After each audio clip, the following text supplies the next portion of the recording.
history of the world, only a few generations have been granted the role of defending freedom in its hour of maximum danger.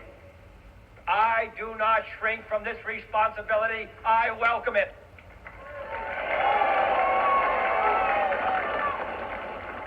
I do not believe that any of us would exchange places with any other people or any other generation. The energy, the faith, the devotion which we bring to this endeavor will light our country and all who serve it.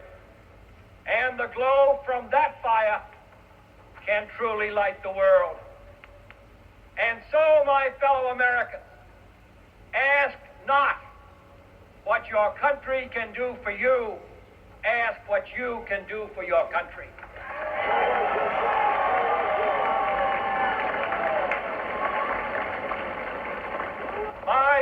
Welcome to Musings of a Cigarette Smoking Man. I'm Stephen Leake.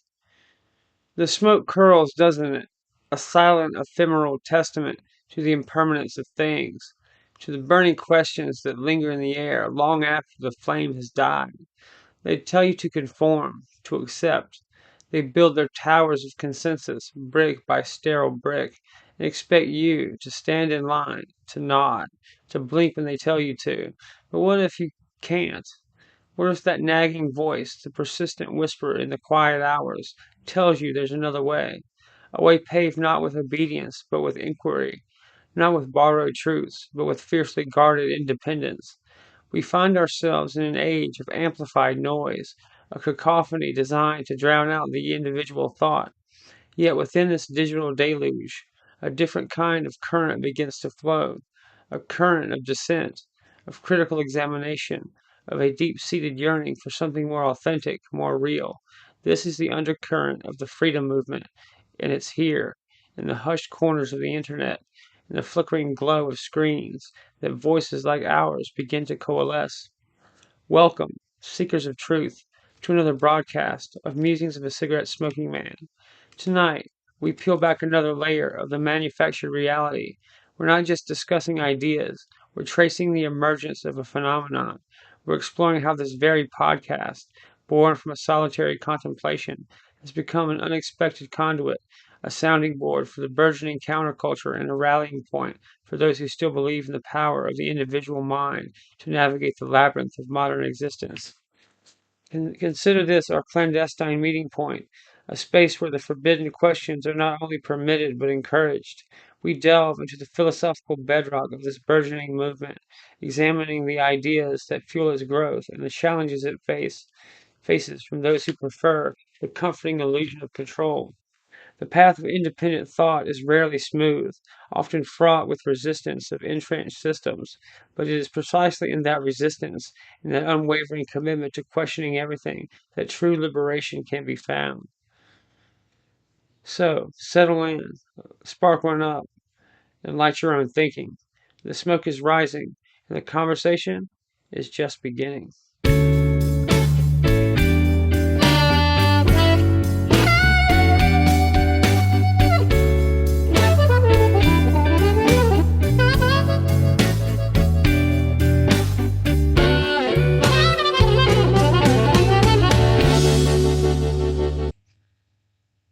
You know, people often ask me, why this podcast? Why this particular platform in this particular moment? It's a fair question. The world wasn't exactly crying out for another voice in the ether, was it? The airwaves, both literal and metaphorical, were already choked with pronouncements, with the endless drone of the established order. But that drone, that monotonous hum of conformity, was precisely the problem. It was a lullaby designed to soothe us into acceptance, to lull us into a state of passive consumption of narratives we didn't create, and more importantly, narratives we didn't truly believe. The genesis of Musings of a Cigarette Smoking Man wasn't a sudden epiphany, but rather a slow dawning realization, much like the creeping tendrils of smoke in a dimly lit room. It was born out of a profound sense of unease, a growing suspicion that the foundations of our society, the very structures we were told to trust, were not as solid as they appeared. We were living in an era of profound contradiction, where we were told we were freer than ever, connected by invisible webs of information, yet many felt more isolated, more disempowered than generations before. The institutions that promised stability and guidance, government, media, and even education, seemed to be increasingly out of step with the lived realities of ordinary people. The mainstream media, in particular, had become a distorted lens. It reflected not the world as it was, but a carefully curated version, a narrative sculpted to serve specific interests. The quote unquote official story became the only story, and any deviation was met with silence, ridicule, and outright dismissal. This was the climate that breathed life into the nascent freedom movement. It wasn't a movement born of a single ideology, but of shared disillusionment, a collective awakening to the fact that the systems in place were not designed for the flourishing of individual liberty, but for the perpetuation of control. There was a hunger for unfiltered truth, a thirst for perspectives that dared to challenge the prevailing orthodoxy. People were looking for a place to question, to dissect, to understand the why behind the way things were. This is where the need for platforms like this one became apparent. It wasn't enough to simply feel the unease. One had to articulate it, to explore the roots, to connect the dots that dominate narratives deliberately obscured. The counterculture, too, was seeking its own language, its own spaces for expression, away from the commodified, sanitized versions of rebellion peddled by the very systems it sought to transcend. It needed spaces that acknowledged the inherent skepticism, the rebellious spirit, the deep-seated distrust of authority that characterizes so much of genuine countercultural thought. It was a call for authenticity in a world saturated with artifice. So, musings began, not as a grand pronouncement, but as a personal necessity, a way to process the disquiet, to engage in the rigorous, often uncomfortable work of independent thought. It's how I do my writing in a lot of ways. It was an attempt to carve out a space where the questions could be voiced without apology, where critical analysis was not a threat but a tool, and where the pursuit of individual liberty was not seen as aberration but as a fundamental human aspiration. The intention was simple yet profound, to offer a different perspective, to engage with the underlying philosophical currents that shape our reality, and to provide a sanctuary for those who felt the same gnawing sense that something vital was being systematically eroded. This podcast was born from the seeds of dissent, nurtured by the perceived failures of the status quo, and fueled by the unwavering belief in the power of the unvarnished, uncompromised individual mind. In the relentless current of information, in the digital deluge that threatens to wash away our most precious thoughts, there exists a quiet sanctuary for the mind, a place where ideas can take root, where reflections can be captured, and where the whispers of inspiration can be solidified into tangible form. I'm talking, of course, about the humble yet profound notebook. For those of us who grapple with the complexities of existence, who seek to dissect the narratives presented to us, and who value the meticulous crafting of an argument or the serendipitous capture of a fleeting insight, the right tools are not merely conveniences, they are necessities. This is where moleskin enters the picture. More than just paper, bound between covers, a moleskin is an extension of the thinking process itself. Consider the classic moleskin notebook, its durable cover, its acid-free pages, its satisfying weight in your hands. These are not accidents. They are design choices intended to serve the serious thinker, the dedicated creator, the diligent documentarian. Whether you are sketching out the philosophical underpinnings of a movement, journaling your observations on the state of the world, or simply jotting down a quote that resonates, a moleskin notebook provides a stable, reliable canvas. It's a space that respects your thoughts, protecting them from the ephemeral nature of the digital realm, offering a tactile connection to your own intellectual journey. From the iconic black hardcover to the expansive range of journals designed for every possible pursuit, Moleskin offers a commitment to quality that aligns perfectly with the pursuit of truth and individual expression. Don't let your most profound ideas dissolve into the ether. Give them a home. Give them the permanence they deserve. And I always keep one in my own back pocket. Forging a countercultural culture voice, the content strategy. We've spoken of the unease, the fertile ground from which musings sprouted, but a seed, however potent, needs cultivation. It needs a specific approach to break through the compacted soil of conventional thought. The content strategy here, if one could even call it that in the traditional sense, wasn't born from market research or demographic analysis. It was an organic outpouring, a reflection of a mind wrestling with the world, and an attempt to translate that internal dialogue into something others might find resonant, perhaps even illuminating. The core of the musings discourse centered and continues to center on the fundamental tenets of individual liberty and the pervasive tendrils of government overreach.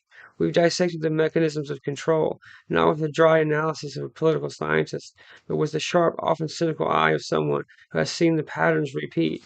Topics range from the erosion of privacy in the digital age, surveillance capitalism, data mining, and the subtle ways our every click and query becomes a commodity, to the insidious creep of bureaucratic power. We've examined economic freedom not just as a theoretical concept, but as the lifeblood of individual agency, often contrasting it with the stifling effects of regulation and intervention that seems designed to protect established interests rather than foster genuine prosperity. A significant vein of our content explored what might be termed historical revisionism, though I prefer to think of it as simply historical re-examination. The official narratives, the sanitized versions of the past fed to us through textbooks and state-sanctioned media, often serve to legitimize current power structures. We've delved into historical events, questioning the accepted timelines, challenging the hero archetypes, and pointing out the inconvenient truths that are frequently omitted. It's about understanding that history is not a fixed monument, but a story constantly being retold, and often the most important stories are the ones whispered in the margins. But how are these ideas presented? This is crucial to understanding the countercultural aspect. The tone was never one of academic detachment. It was personal, often visceral. The research methods, well, they were a blend. There was certainly deep reading, poring over forgotten texts, cross-referencing alternative sources. But equally important, perhaps more so, was the reliance on gut feeling, on intuition, and on that innate sense that something wasn't quite right. Anecdotal evidence, personal observation, the shared experiences of listeners. These were not just supplementary, they were often the very foundation of the arguments. This commitment to challenging conventional wisdom wasn't about being contrarian for its own sake. It was about recognizing that the loudest voices, the most widely accepted truths, often lacked a critical examination from the perspective of the individual. This is where the countercultural element truly solidified. Mainstream discourse, even when it touches on dissent, often does so within pre-approved parameters. Its rebellion sanitized for consumption. Musings offered a different path. It provided a space that didn't just tolerate skepticism, it celebrated it. It spoke in a language that resonated with those who felt alienated by the prevailing norms, those who found the constant barrage of prescribed opinion suffocating. It was about reclaiming intellectual sovereignty, about fostering a critical mindset that wasn't afraid to question the authority of any institution, any narrative, or any established truth. The podcast became a beacon for those who were looking for an alternative to the echo chambers of conformity, a place where the difficult, often uncomfortable questions could be aired and explored without judgment, but with rigorous intellectual honesty. Building an audience in such a crowded media landscape wasn't about sophisticated marketing campaigns. It was about authenticity. It was about creating content that genuinely spoke to a deeply felt need. The strategy was simple: be uncompromised. Attract like minded individuals not through sensationalism, but through shared intellectual curiosity and a mutual distrust of the status quo. The growth was organic, fueled by word of mouth, by listeners sharing episodes that resonated with their own burgeoning doubts and discoveries. It was about creating a community, however dispersed, united by a deeper desire a desire for deeper understanding and a commitment to thinking for oneself. In essence, the content strategy was the antithesis of mainstream broadcasting. It was about digging deeper, questioning harder, and speaking more honestly. The freedom movement connection, amplifying the message. It's a curious thing the way ideas spread. Like smoke, they can drift unseen, unheard, until they coalesce, gaining substance, drawing attention. The quote unquote freedom movement, as it's come to be known, a rather broad term, isn't it? Encompasses a spectrum of beliefs, all orbiting a central sun, the primacy of individual liberty. And in this constellation of thought, Musings of a Cigarette-Smoking Man found its place, not as a leader, nor as a mere follower, but as a conduit and fellow traveler, an amplifier. The relationship between this podcast and the broader libertarian, anarchist, and general freedom-oriented milieu is symbiotic. We didn't invent these ideas. They've been debated, refined, and fought over for centuries. What Musings did was provide a consistent, accessible platform for their exploration, stripped of the jargon of academic posturing that can often alienate the uninitiated.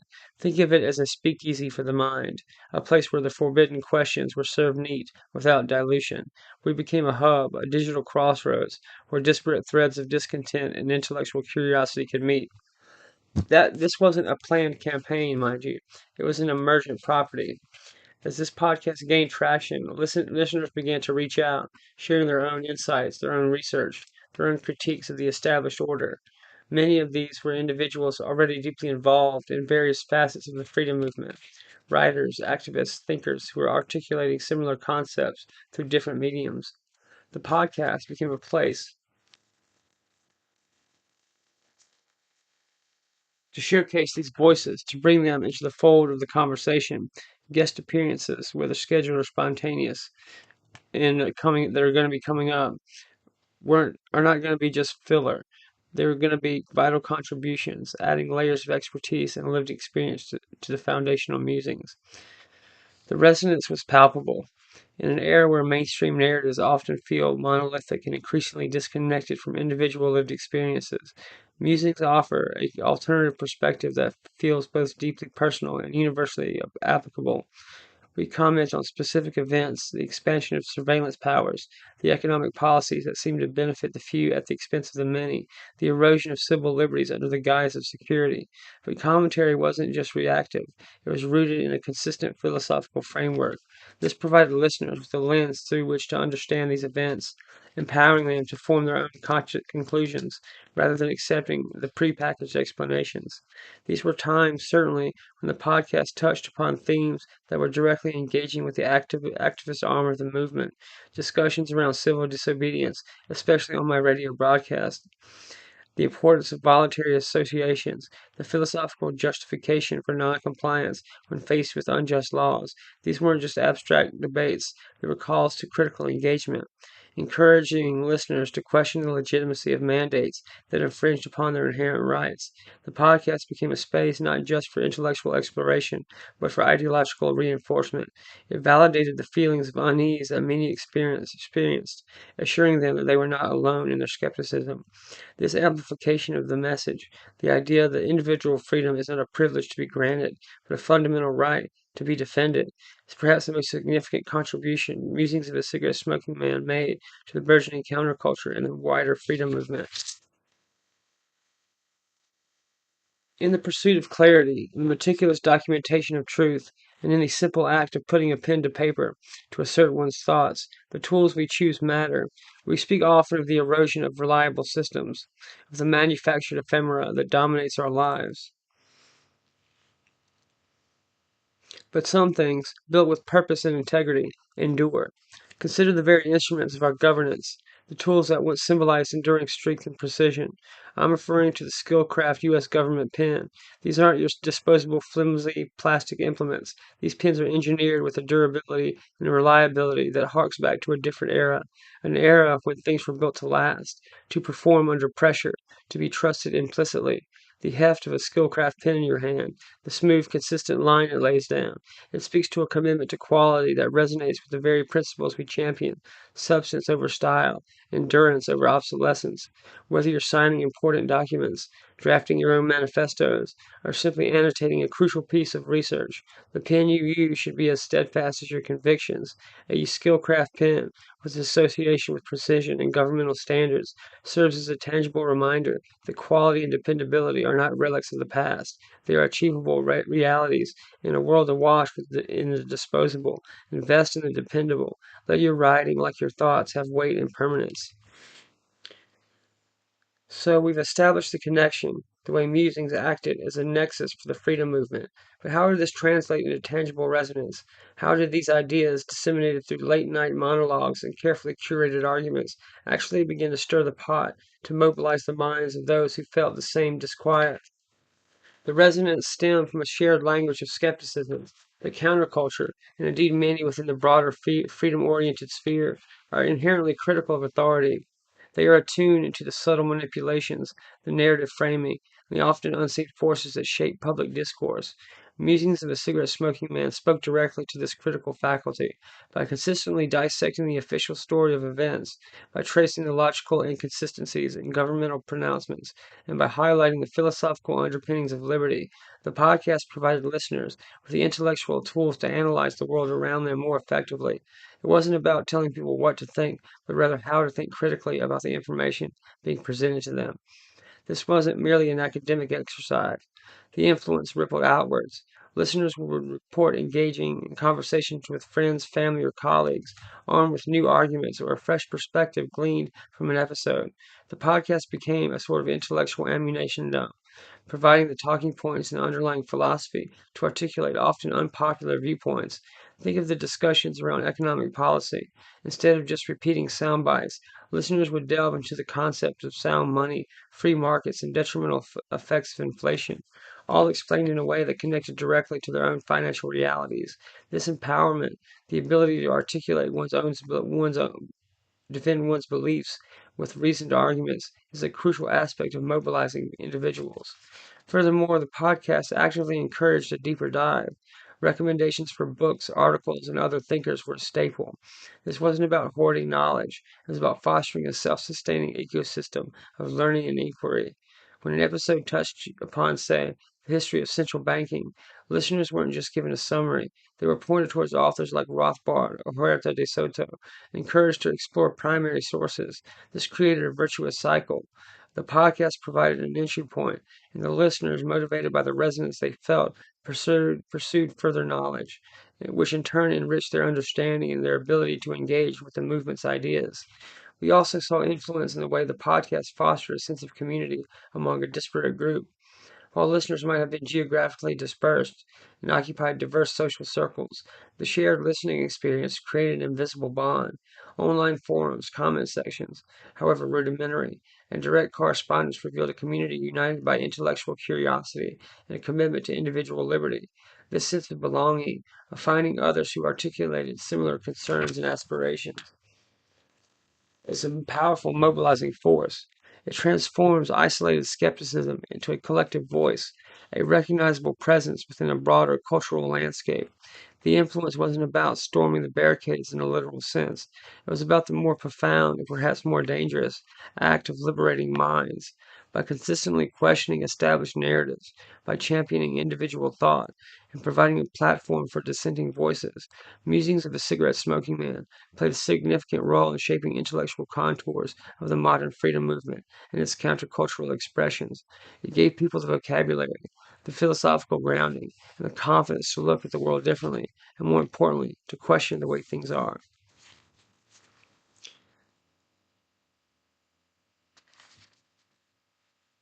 In the vast expanse of the airwaves and the digital ether where information flows like a relentless tide, finding voices that cut through the noise, that offer clarity and conviction, is a rare and valuable thing. We've spoken tonight about the importance of independent thought, of questioning the narratives presented to us, of seeking the unvarnished truth. These are not easy pursuits. They require dedication, a sharp intellect, and a platform that respects the listener. This is what I want to tell you about my radio station, Stephen Leak Radio. It shares the same commitment to cutting through the obfuscation, to speaking plainly and powerful about the issues that matter most: individual liberty, constitutional principles, and the unalienable rights that form the bedrock of a truly free society. My approach is direct, my analysis incisive, and my dedication to the principles of freedom unwavering. Whether you're deeply immersed in the principles of liberty or just beginning to question the status quo, Stephen Leak Radio offers insights that are both timely and timeless.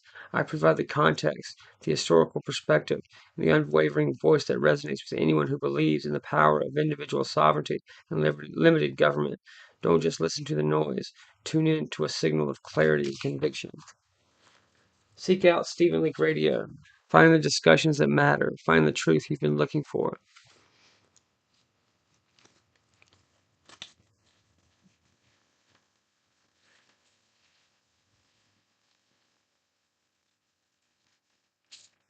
Challenges and criticisms, navigating the noise.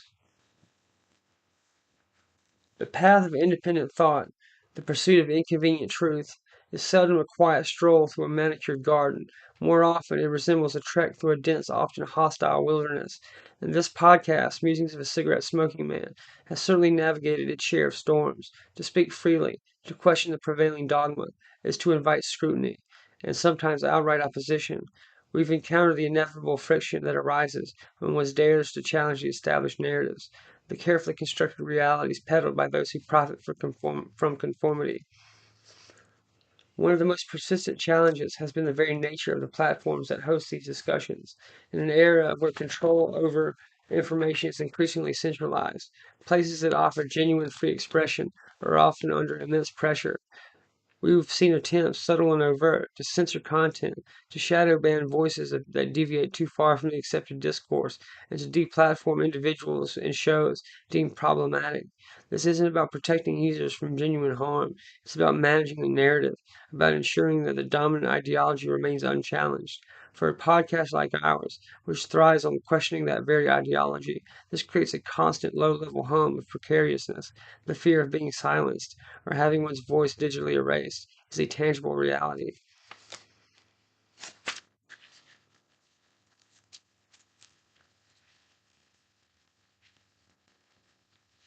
The legacy and future of musings in the movement. The smoke is settled for now. We trace the currents, examine the foundations,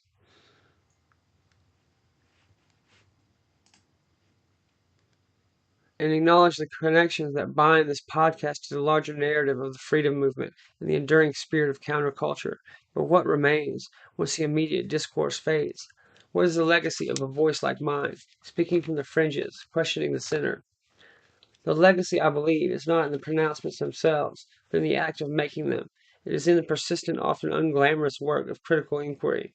For musings, the impact lies in providing a consistent, unvarnished perspective that encourages listeners to look beyond the readily available answers. It's about fostering a critical mindset, a habit of questioning, of dissecting, of demanding evidence and logic before acceptance. We aim to be more than just a source of information. We sought to be a catalyst for independent thought, to empower individuals to trust their own reasoning, to value their own observations, and to recognize the inherent liberty embedded in the act of thinking for oneself. Within the freedom movement and the counterculture, the podcast role was to amplify the philosophical underpinnings, to connect the dots between the desire for individual autonomy and the broader critiques of state power, economic control, and societal conformity. It served as a reminder that these are not separate issues, but deeply intertwined facets of a larger struggle for genuine liberty. The influence, therefore, is measured not in mass movements mobilized, but in individual minds awakened, in the quiet strengthening of resolve, in the shared understandings that the pursuit of truth is a noble and necessary endeavor. Looking ahead, the landscape of independent media is constantly shifting terrain. The tools of dissemination become more sophisticated, the algorithms more pervasive, and the pressure to conform more subtle, yet arguably more powerful. The challenge for voices like ours moving forward is to maintain that hard-won authenticity in an environment that often rewards superficiality and compliance. The future will demand even greater vigilance, a deeper commitment to bypassing the gatekeepers, and a renewed focus on building genuine connections, not just follower counts. The spirit of counterculture, of challenging the status quo, is not a fleeting trend. It is a fundamental human impulse, a necessary counterweight to the inertia of established systems, and the need for platforms that champion individual liberty, critical thinking, and the courage to question authority will only grow as information continues to proliferate. The ability to discern truth from fabrication, to think independently, becomes not just a virtue, but a survival skill. So, what is the enduring message? It is simple yet profound. Never stop questioning. Never surrender your intellectual sovereignty. The powers that be thrive on apathy and unthinking obedience. They build their structures on the foundations of your silence. But in the quiet of your own mind, in the diligent work of inquiry, lies an unassailable power. The power to see through the smoke, to challenge the narrative, and to forge your own path towards genuine understanding and liberty. Keep asking the questions. Keep seeking the truth. The conversation, after all, is far from over. Thanks for hanging out with me today. It's been fun, and I hope you get something from these broadcasts. I'm the cigarette smoking man. We're going to win.